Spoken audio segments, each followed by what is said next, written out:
नमस्कार साथियों, देखिए एसएससी सीएचएसएल का 3 अगस्त का ये फर्स्ट शिफ्ट का एनालिसिस लेकर हम आपके समक्ष हाजिर हैं। और आज के क्लास में हम लोग 3 अगस्त के एसएससी सीएचएसएल द्वारा जो क्वेश्चन पूछे गए बड़े आराम से आप कर सकते हैं। 25 क्वेश्चन में आप 24 क्वेश्चंस अगर आपने नॉर्मल स्टडी किए हैं, हर टॉपिक को बस सुपरफिशियली भी अगर आप पढ़े हैं तो बड़े आराम से आप कर सकते थे। अगर मैं नेचर की बात करूंगा, जब हम जैसे ही कंप्लीट डिस्कस करेंगे आप खुद बता दीजिएगा कि किस तरह के क्वेश्चंस का नेचर था। मतलब आसान बोल सकते हैं ऐसे क्वेश्चंस को, एकदम एसएससी की तैयारी करने वाले अभ्यर्थी के लिए, एस्पिरेंट्स के लिए नॉर्मल क्वेश्चन था। अब जैसे पहला क्वेश्चन ही हम पिकअप करते हैं। अब आप ये देखिए कितना आसान सा क्वेश्चन पूछा गया कि ए नाम का कोई व्यक्ति है, ए काम को 15 दिन में करता है, बी 24 दिन में करता है और सी की सहायता से 8 दिन में करता है। तो बताइए सी अकेला काम को कितने दिन में करेगा। तो आप इसके लिए सबसे पहले फटाफट एलसीएम ले लेंगे। 15, 24 और 8 का एलसीएम आ जाएगा 20, 120 और ये हमारा हो गया टोटल वर्क। देखिए डेटा भी कितना आसान है, ताकि हम एलसीएम ऐसे ही लिख लेंगे। और इसके बाद आपको 120 को डिवाइड करेंगे तो ये 8 हो जाएगा, ये 5 हो जाएगा डियर, और ये 15 हो जाएगा। अब सोच के देखिए, जरा देखिए यहाँ पर कि सर ए की इफिशियंसी, ए की क्षमता 8 आ गया, इसकी इफिशियंसी 8, बी की इफिशियंसी 5 आ गया। तो 8 में 5 जोड़ेंगे तो 8 + 5 13 13। अब बताइए यहाँ पर सी की इफिशियंसी कितना होगा, ताकि जोड़ने पे इन तीनों की इफिशियंसी 15 बन जाए। तो सीधा लिख दो 2। सर अगर आपसे पूछा है कि अकेला सी कितने दिन में करेगा, तो इस 120 वर्ग को, इस 120 काम को 2 की क्षमता से, तो आप देखो आपका आंसर आ जाएगा 60 दिन में। मतलब सी इस काम को 60 दिन में करेगा। कितना आसान सा क्वेश्चन टाइम एंड वर्क का है। देखिए बड़े आराम से आप निकाल भी लिए।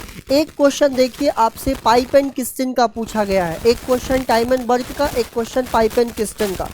क्वेश्चन ये था कि ए नाम की कोई टंकी किसी टैंक को, ए नाम की कोई पाइप है जो किसी टैंक को 30 घंटे में भरती है, 30 आवर्स में। और ये ए जो है उसमें एक लीकेज पाइप, मतलब रिसाव करने वाला उसमें एक पाइप ओपन होने के कारण दोनों मिलकर, अब देखिए ए जो है, ए का नेचर है पानी को भरना, और एक ऐसा नल खुल गया जो कि पानी को खाली करता है, लीकेज है, जिसके कारण अब टंकी को भरने में 50 घंटे का समय लग रहा है। तो अब आपसे ये पूछा था कि बताइए अकेला जो रिसाव वाला पाइप है टंकी को कितने समय में खाली कर देगा, मतलब नेगेटिव वर्क करेगा। तो सबसे पहला काम आपका एलसीएम लेना, 30 और 50 का एलसीएम आ जाएगा 150, और इस 150 को 30 से भाग दोगे 5, 150 को 50 से भाग दोगे 3। मतलब माय डियर फ्रेंड्स, अकेला ए जो पानी को भरने का काम करता है, इसकी क्षमता है कि 5 लीटर पानी भरेगा 1 घंटे में।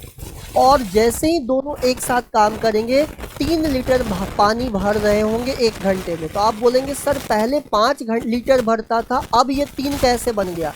इसका मतलब है कि जो दूसरा लीकेज पाइप है ये 2 लीटर पानी को खाली कर दे रहा है। तो पूरी टंकी कितने लीटर की है, 150 लीटर की टंकी है, और 1 घंटे में 2 लीटर खाली कर रहा है। इसका मतलब 75 घंटे में पूरी टंकी हमारी क्या हो जाएगी डियर, खाली हो जाएगी। 75 घंटे इस सवाल का आंसर हो जाएगा। देखिए बड़े आराम से आप क्वेश्चंस कर पा रहे हैं। ये तो भाई साहब समझो हद हो गई।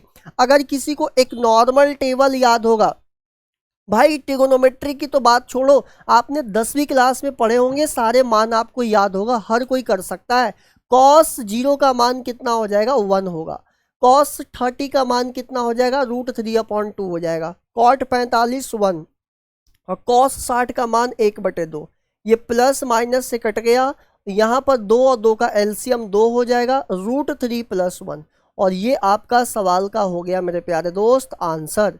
चलिए आगे बढ़ते हैं। बहुत मज़ेदार आया था। अगर हम ओवरऑल बात करें तो आसान बोल सकते हैं। 1-2 क्वेश्चंस अगर और इंक्लूड कर दिया जाए तो भाई मेरे दोस्त इसको मॉडरेट नेचर भी बोल सकते हो, कोई बुराई नहीं है। अब ये देखो क्वेश्चन क्या था कि पी नाम का एक कोई व्यक्ति है, वो क्या करता है, कारीगर 5 घंटे में 40 पेज टाइप करता है। कितना, 40 पेज। और क्यू नाम का कारीगर 6 घंटे में 32 पेज करता है। तो बताना है दोनों मिलकर काम को कितने दिन में करेंगे। सबसे पहले काम क्या करिए कि आप इन दोनों का एलसीएम ले लीजिए।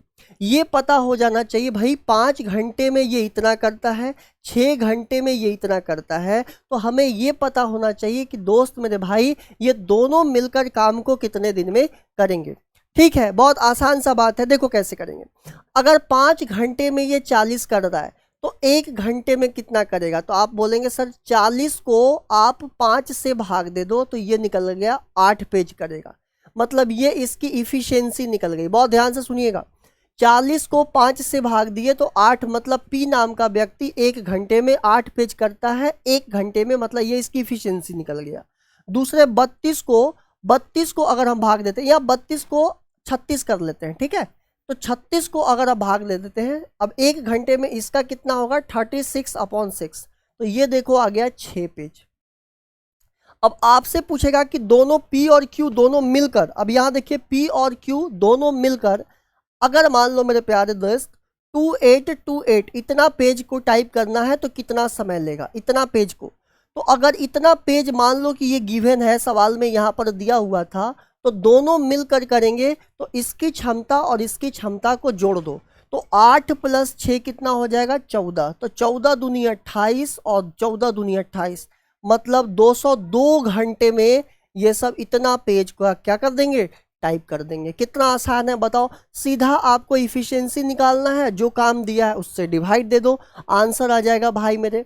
अब अगला सवाल देखिएगा, बेहद सिंपल सा सवाल था, इससे आसान क्या हो सकता है। 3 आदमी थे A, B और C और इनकी आय का इनकम का रेशियो दिया हुआ है। 3 आदमी का इनकम का रेशियो दिया हुआ है कि ये किस रेशियो में कमाते हैं। A कमाता है 2 यूनिट, B कमाता है 3 यूनिट, C कमाता है 7 यूनिट। क्लियर है।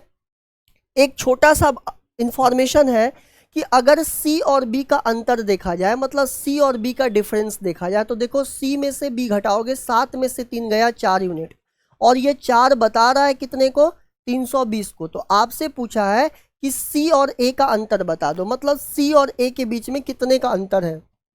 तो C और A का अंतर 7 में से 2 गया 5 निकालना है। या देखो ये कट गया मेरे प्यारे भाई और 80 × 400, मतलब इस सवाल का आंसर हो जाएगा 400। 400 लगाइए और आगे बढ़िए। तो मज़ा आ रहा है, देखो कैसे जितने लोग पेपर देकर आए हैं बताना भाई मेरे ये सब सवाल से पाला पड़ा कि नहीं पड़ा।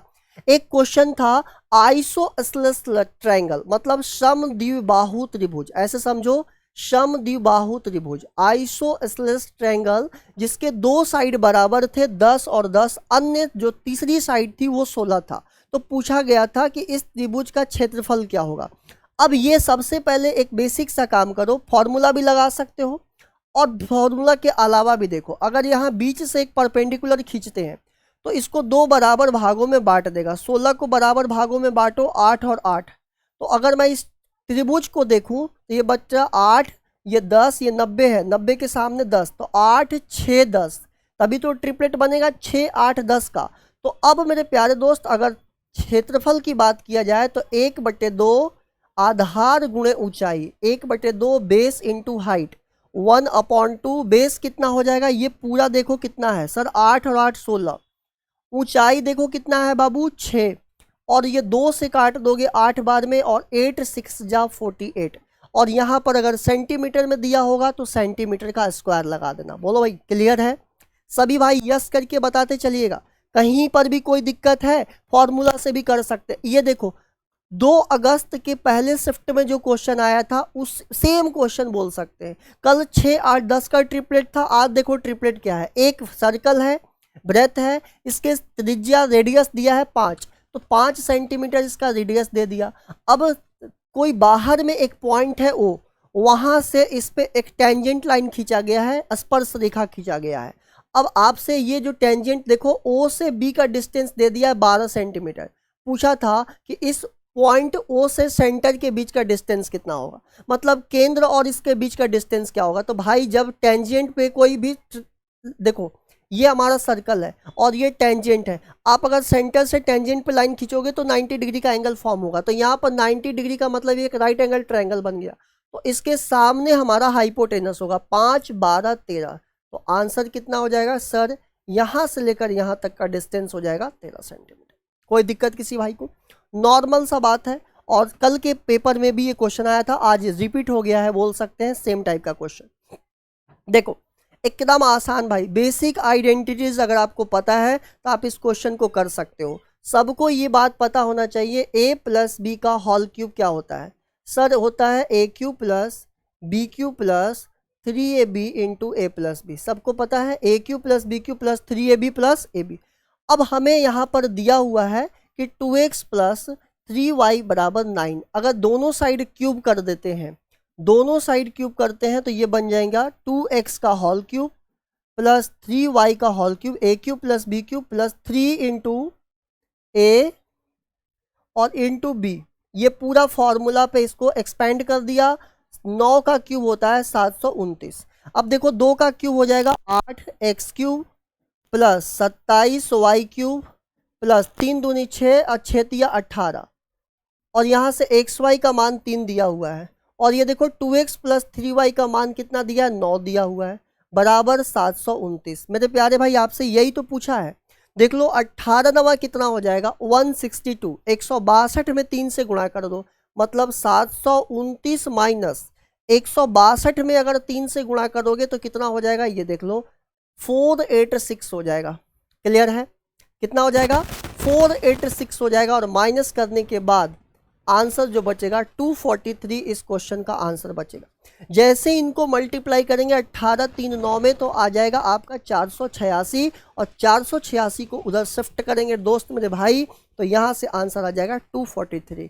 बेसिक आइडेंटिटीज पे बेस्ड क्वेश्चन था। बोलो भाई, कहीं पर भी आपको लग रहा है ऐसा कि आप इन क्वेश्चंस को नहीं कर सकते? अगर आप ही के शिफ्ट में ये क्वेश्चन आ जाता तो जरा सोच के देखो।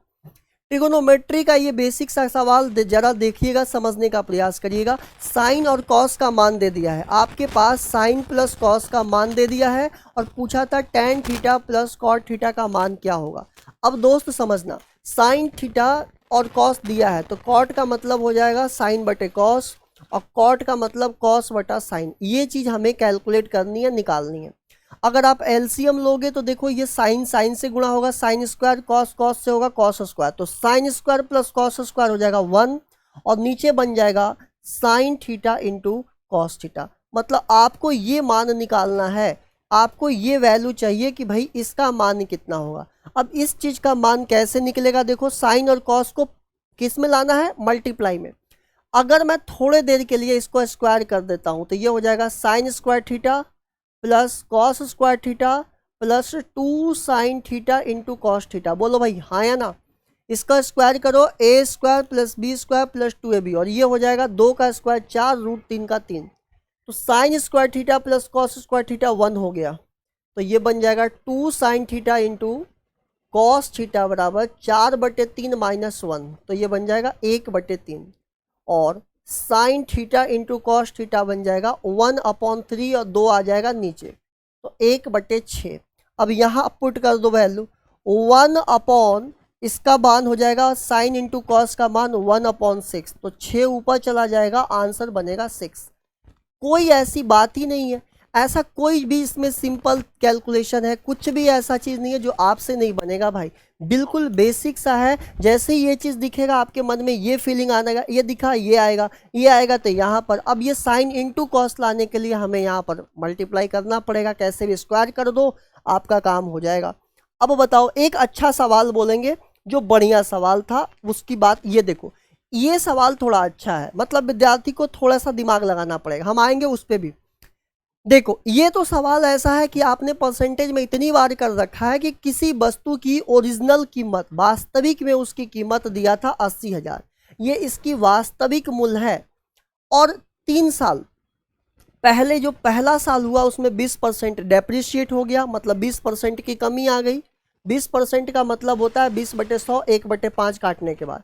15% होता है 3/20, ये हो गया। 10% होता है 1/10। अब बोल रहा है कि 3 साल के बाद उसकी कीमत क्या हो जाएगी। अब सोचो कि पहले उसकी कीमत कितना था 5, और 5 में 1 घट गया, पहले 5 था 5 में 1 घट गया, फिर पहले 20 था फिर 3 घट गया, और 10 से 1 घट गया। इतना काम सबको समझ आ गया? जल्दी से बता दो। सर बिल्कुल अच्छे से समझ आ गया, कोई दिक्कत नहीं है। चलिए काट देते हैं, 2 का पहाड़ा 2 बार पढ़ लीजिए, 2 का पहाड़ा 10 बार, ठीक है। अब फिर 2 से देख लीजिए, 2 का पहाड़ा 5 बार, तो ये बन गया 5 पचे 25 और 10 250, और ये हो जाएगा 17 नवा 153। मतलब उसकी ओरिजिनल जो कीमत थी ये ओरिजिनल हो गया, और ये घटने के बाद 3 साल के बाद या बढ़ने के बाद न्यू हो गया। तो 250 जिसे मैं 250 बोल रहा हूँ, इसकी ओरिजिनल कीमत 80,000 है। ओरिजिनल कीमत 80,000 है, तो पूछा था कि नया कीमत कितना होगा। 153 से मल्टीप्लाई कर दीजिए, आपको आंसर आ जाएगा। अब देख लो कितना आसान है, 0 से 0 कट गया, 25 तिया 75 और 25 दूनी 50 और 0, मतलब 320 में अगर 153 से मल्टीप्लाई करोगे आपका आंसर आ जाएगा। हाँ भाई, कहीं पर भी ऐसा कोई दिक्कत जो आपको लग रहा है कि नहीं बन सकता है, बता देना भाई। आप कर सकते थे, और बड़े आसान से आप कर सकते थे। देखो अब ये जो सवाल है ना, एक और सवाल ले लो। ये टाइम स्पीड एंड डिस्टेंस का रिलेटिव कॉन्सेप्ट पे आधारित एक सवाल था, जो कि मतलब समझो इतने बार आदमी करवा चुका है कि आपको, अगर आपने TSD हमसे पढ़ रखे हैं तो आपको ये बहुत नॉर्मल वेराइटीज लगेगा। 2 स्टेशन है, एक A और B, और दोनों ओर से एक ट्रेन 6 बजे चलती है, A से B जाती है, और दूसरा ट्रेन जो है वो B से A आती है, लेकिन ये 8 बजे चलती है। अब समझना, जो 6 बजे ट्रेन चलेगी, पहले उसको 8 बजाओ, तो जो 6 बजे ट्रेन चली है 8 बजते बजते 2 घंटा चल लेगा। तो बताओ भाई, 1 घंटा में 75 चल रहा है, अगर कोई 1 घंटा में 75 किलोमीटर डिस्टेंस चल रहा है तो 2 घंटे में कितना चल लेगा सर? 75 गुणे 2 150 किलोमीटर, मतलब 150 किलोमीटर का ये डिस्टेंस 2 घंटे में चल लेगा। तो जैसे ही 8 बजेगा घड़ी में, 8 जब बचेगा डियर, तो ये 200 किलोमीटर 150 किलोमीटर चल चुका है। माफ करिएगा, 200 बोल दिया, 150 किलोमीटर। अब ये टोटल जो था दोनों स्टेशन के बीच की दूरी 60-90, और 150 चल चुका है, तो बता दो कितना बच गया। ये यहाँ से लेकर यहाँ बच गया 540 किलोमीटर डिस्टेंस बच गया। अब घड़ी में 8 बज रहा है, तो दोस्त मेरे भाई पूछा था कि दोनों कब मिलेंगे, दोनों का मीटिंग टाइम क्या है, कब मिलेंगे। तो मिलने का समय होगा कि कितने बजे मिलेंगे, तो टाइम निकाल लो। टाइम बराबर हो जाएगा डिस्टेंस अपॉन स्पीड। इनके दोनों के बीच की डिस्टेंस हो गया 540, 540, और ये भी चल रहा है और ये भी चल रहा है, दोनों सेम समय में एक दूसरे के अपोजिट चल रहे हैं। रिलेटिव स्पीड से दोनों को जोड़ दो, तो ये 75 और 105 को जोड़ेंगे तो 75 प्लस 105 180 से कट जाएगा 3 घंटे, मतलब ये 3 घंटे के बाद मिलेंगे। तो 8 बजे दोनों ने चलना शुरू किया था और 3 घंटे के बाद मिलेंगे। इसका मतलब है कि घड़ी में समय हो रहा होगा मेरे प्यारे भाई 11, सुबह के 11 बजे ये एक दूसरे से मिल जाएंगे। बोलो भाई, कोई भी ऐसी बात जो आपके दिल और दिमाग में नहीं बैठ रहा है बताना। अब ये एक सवाल देखो, कितना मजेदार सवाल और आसान सवाल बोल सकते हैं। क्या पूछा था कि सर इसमें ये दिया हुआ है a प्लस बी का मान दिया हुआ है, आपको a भी बताना है। तो सबसे पहले जो दिया है इसको देख लेते हैं, root a upon root B minus root B upon root a equals to 8 upon 3, ठीक है। अब आप क्या करो, इसको क्रॉस मल्टीप्लाई कर दो, तो ये हो जाएगा a और ये हो जाएगा रूट b से b और रूट अंडर ए बी बराबर 8/3। कोई दिक्कत है किसी भाई को तो बताइए। अब दो ऐसा संख्या जिसको घटाने पे 8 बने और ये देखिए गुणा करने पे और रूट लेने पे 9, तो मैं ले सकता हूँ सर a का मान 9 ले लो और b का मान 1 ले लो। क्यों? क्योंकि अगर 9 लेंगे तो 9 में से 1 जाएगा, 8 बचेगा, और 9 एकम 9 और 3 9 का वर्गमूल 3 हो जाएगा। सर आपने a को ले लिया 9 यूनिट, b को ले लिया 1 यूनिट, तो a को 9 यूनिट और b को 1 यूनिट, मतलब दोनों को जोड़ने पे कितना बन गया 10 यूनिट। तो 10 यूनिट का मान कितना बन गया 30। तो जरा सोच के देखिए, ये कट जाएगा, 1 यूनिट का मान कितना हो जाएगा सर? 1 यूनिट का मान 3 हो जाएगा। तो जिसे 1 यूनिट का मान 3 हो जाएगा, तो जरा सोच के देखो इस 9 का मान कितना होगा। तो 9 तिया 27 और इस 1 का 3 गुणा 3 हो जाएगा। तो आंसर पूछा था कि a इंटू बी कितना होगा, तो 27 तिया 81। तो मेरे प्यारे दोस्त इस क्वेश्चन का हो जाएगा आंसर 81। बहुत ही आसान सा क्वेश्चन। और अब देखो ये वर्क एंड टाइम का क्वेश्चन, तो पता चला आप लोगों को। क्या बोलेंगे इसको? टफ बोलेंगे, आसान बोलेंगे? आसान। इससे आसान अब क्या उम्मीद कर सकते हैं आप, ये बताइए। दिया हुआ था कि क्वेश्चन का लैंग्वेज कि ए अकेला उतना सक्षम है जितना बी और सी मिलकर, ये लाइन नहीं लिखा है, बोला कि ए की क्षमता और बी और सी की क्षमता का अनुपात, मतलब ए का इफिशियंसी और बी प्लस सी का, मतलब बी और सी का इफिशियंसी, और ये दिया हुआ था इफिशियंसी का रेशियो। और एक इंफॉर्मेशन और दिया हुआ था कि ए और बी मिलकर 30 दिन में, सी अकेला 120 दिन में। तो अब बताइए अकेला बी काम को कितने दिन में करेगा, अकेला बी काम को कितने दिन में करेगा, अकेला बी काम को कितने दिन में करेगा। सबसे पहले ये इफिशियंसी दिया है तो ये इफिशियंसी निकालो। अब मैं क्या करूंगा, ध्यान से समझना, ए प्लस बी और सी का इफिशियंसी, याद रखिएगा इफिशियंसी और टाइम में उल्टा रिलेशन होता है। ये टाइम दिया हुआ है तो टाइम जो है ए प्लस बी का उल्टा कर दो, ये नीचे आ जाएगा, ये 120 ऊपर आ जाएगा, तो रेशियो बन जाएगा 4/1। अब यहां समझिए आपके पास दो इक्वेशन है, ए अपॉन बी प्लस सी, और एक हो गया ए प्लस बी अपॉन सी बराबर 4/1। सबसे पहले दोनों को जोड़ो, 2 और 3 5, ये भी 4 और 1 5, तो दोनों का सम सेम है, तो सीधा आंसर बताओ। ए की इफिशियंसी आ गया 2, ए की इफिशियंसी 2, यहाँ सी की इफिशियंसी आ गया, यहाँ देखो सी की इफिशियंसी 1, और अब बच गया बी, तो बी का इफिशियंसी हो जाएगा सर टोटल 5 है, तो 5 में से 3 चला गया तो बचा कितना 2, तो बी की इफिशियंसी 2 आ गया। अब क्वेश्चन कह रहा है कि अगर सी अकेला काम को 120 दिन में कर रहा है, अब देखो टोटल काम कितना हो जाएगा, टोटल वर्क कितना हो जाएगा, 120 दिन काम कर रहा है सी, एक दिन में इसका एक काम करने की क्षमता है, तो 120 दिन में टोटल 120 काम करेगा। और यही क्वेश्चन है कि अकेला बी, इस 120 को अकेला बी कितने दिन में करेगा, सर अकेला बी है 2 की क्षमता से, तो आंसर आ जाएगा 60 डेज। होप एंड बिलीव आप लोग को मजा आ गया होगा, और मजा जो लोग परीक्षा दे के आए हैं यस करके बताइएगा क्या यही डेटा था कि नहीं, बिल्कुल यही सारे क्वेश्चंस थे कि नहीं आपके एग्जाम में, जल्दा बता दीजिएगा भाई, ठीक है। जितनी भी बातें आप लोगों से चर्चा किया सब बताइएगा, ठीक है। तो चलिए ऑल दी बेस्ट, आने वाले शिफ्ट का भी एनालिसिस लेकर हम हाजिर रहेंगे आप लोगों के लिए। बस इन एनालिसिस को कराने का एक ही ऑब्जेक्टिव होता है, उद्देश्य होता है कि आप ही जिनका परीक्षा नहीं हुआ है वो भयभीत ना हो, आप जितना पढ़ाई किए हैं, जितना स्टडी किए हैं उसी पे स्टिक रहिए, उसी को मोर एंड मोर टाइम से रिवाइज करके जाइए, हर टॉपिक का एक बेसिक आइडिया लेकर जाइए, बस आप पेपर में बहुत अच्छा करेंगे। और एकदम फियर नहीं होना है, डरना नहीं है, बिल्कुल अच्छा होगा। जिनका अभी आने वाले शिफ्ट में है या आने पेपर में है वो एकदम बिल्कुल फेयरलेस होकर जाइए, बहुत अच्छा करके आएंगे। और क्वेश्चंस को आप इस नंबर पे भेज सकते हैं, ठीक है। जिनको भी कोई क्वेश्चन सेंड करना होगा इस नंबर पे व्हाट्सअप कर दीजिएगा। जिनका एग्ज़ाम हो गया, जैसे ही कोई क्वेश्चन आपको आता है इस पे व्हाट्सअप कर दीजिए, इसको इस नंबर पे आपको व्हाट्सअप कर देना है, ठीक है। इस नंबर पे व्हाट्सअप कर देना है, वो क्वेश्चंस को मैं एनालिसिस करवा दूंगा। थैंक यू सो मच, मिलते हैं फिर नेक्स्ट शिफ्ट के साथ।